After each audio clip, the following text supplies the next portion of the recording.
saya Rizky Putra dengan NIM 21073077.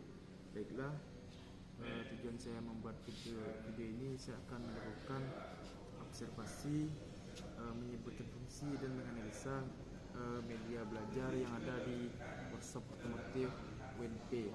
Dan baiklah, videonya berikut ini. Baiklah, yang pertama di sini media pembelajarannya yaitu ada kopling. Fungsi utama dari kopling adalah meneruskan dan memutuskan putaran mesin terhadap transfer. Saat kamu menekan pedal kopling, putaran dari mesin yang bergerak menuju transmisi akan terputus, dan tidak adanya putaran mengartikan kalau posisi release fork sedang menekan release bearing. Baiklah, komponen dari kopling yang pertama ini ada pedal kopling. Yang kedua ada master silinder kopling, kemudian ada master silinder atas, master silinder bawah, ada aktuator silinder, hidraulik, clutch pip, kemudian ada garpu pembebas.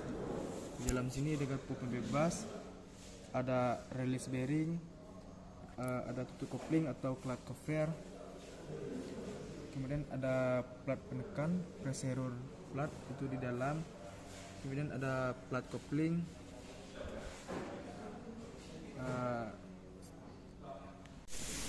Baiklah, kerusakan yang sering terjadi pada kopling itu yang pertama ada bunyi gigi saat transmisi dipindahkan. Jika menemukan bunyi seperti umumnya masalah terjadi pada plat kopling aus atau plat yang tidak kembali sempurna. Gigi transmisi akan sulit dipindahkan, kalaupun bisa maka akan muncul suara kasar dari mobil Anda.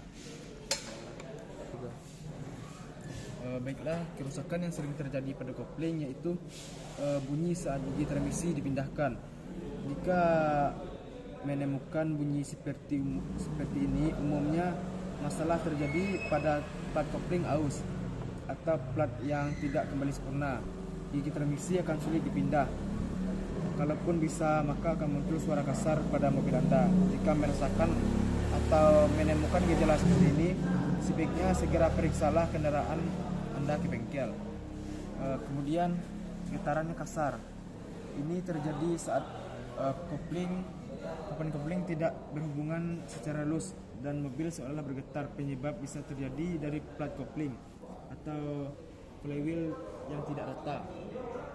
Kemudian kopling slip. Kemudian ini terjadi karena keausan pada permukaan plat kopling. Selain itu bisa juga karena terkena gemuk atau minyak sehingga koefisien gerak kopling menurun.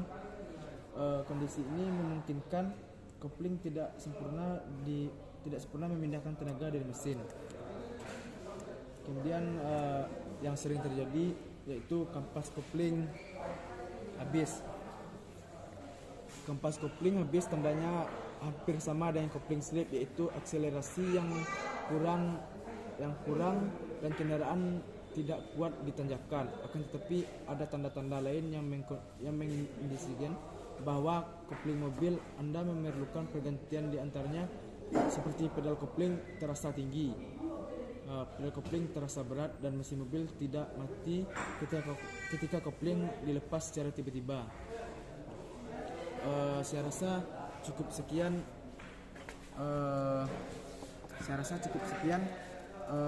menganalisa tentang kopling. Selanjutnya kita akan lanjut fungsi dan menyebutkan nama komponen dan menganalisa yang ada pada transmisi.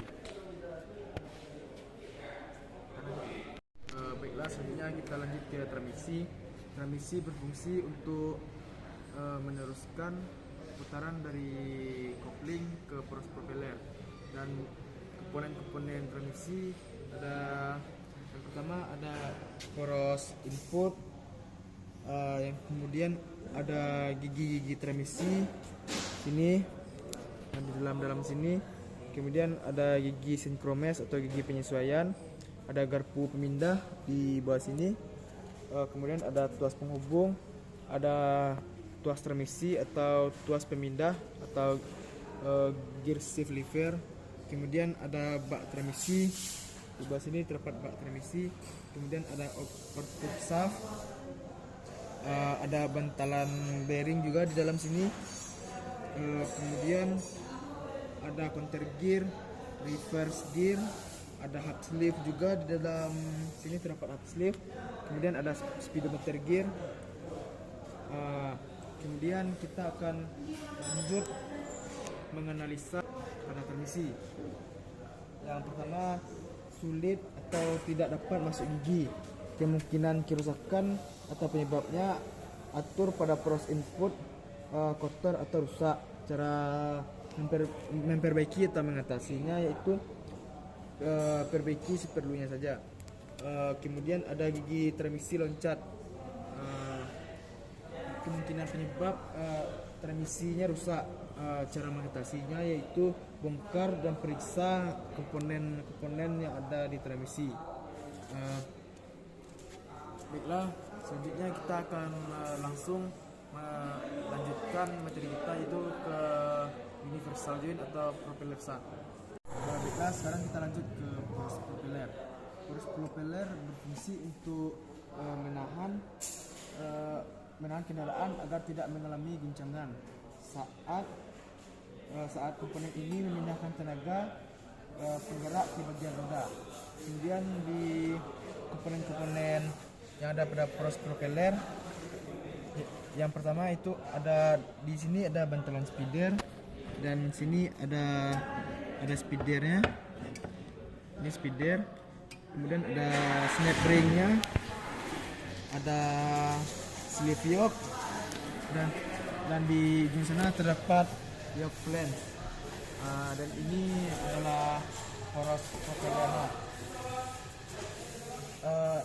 Analisa kerusakan tentang propeller biasanya terjadi karena bersuara atau alur sleeve yoke aus, bantalan speeder aus, atau macet. Cara mengatasinya itu ganti sleeve yoke atau bantalan speeder. Kemudian bergetar poros propeller kemungkinan sebabnya poros propeller ini bengkok. Poros propeller tidak balance, alur sleeve yoke macet. Cara mengatasinya itu ganti poros propeller, balance poros propeller, atau ganti sleeve yoke. Baiklah, selanjutnya kita akan melanjutkan ke diferensial atau gardan. Kita masuk ke diferensial. Fungsi utama dari diferensial yaitu membagi putaran yang berasal dari transmisi ke roda kiri atau roda kanan yang sesuai dengan kondisi kendaraan.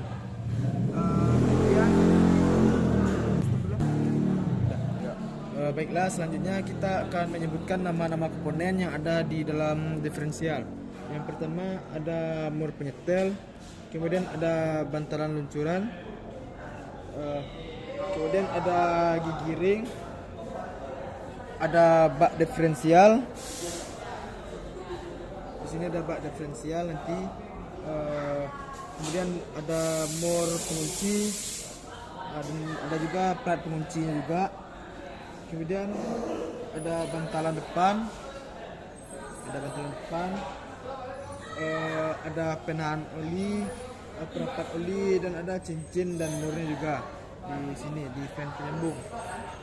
Kemudian ada roda gigi pinion di dalam sini. Di dalam sini terdapat poros pinion dan roda gigi samping, roda gigi pinion. Nah, selanjutnya kita akan masuk ke axle shaft. Axle shaft berfungsi untuk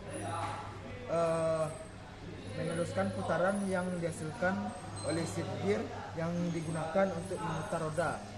Axle shaft terdiri dari dua bagian, yaitu axle shaft kiri yang terhubung dengan axle shaft kiri, roda kiri, dan axle shaft kanan yang terhubung dengan axle shaft sebelah kanan.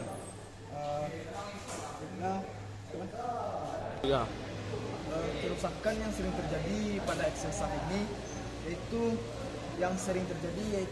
axle shaft patah akibat beban muatan kendaraan yang berlebih.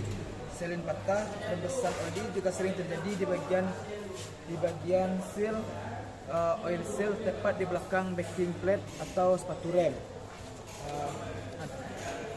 Baiklah, sekian video observasi yang ada di workshop otomotif ini, terutama di bagian sistem pengendalian tenaga.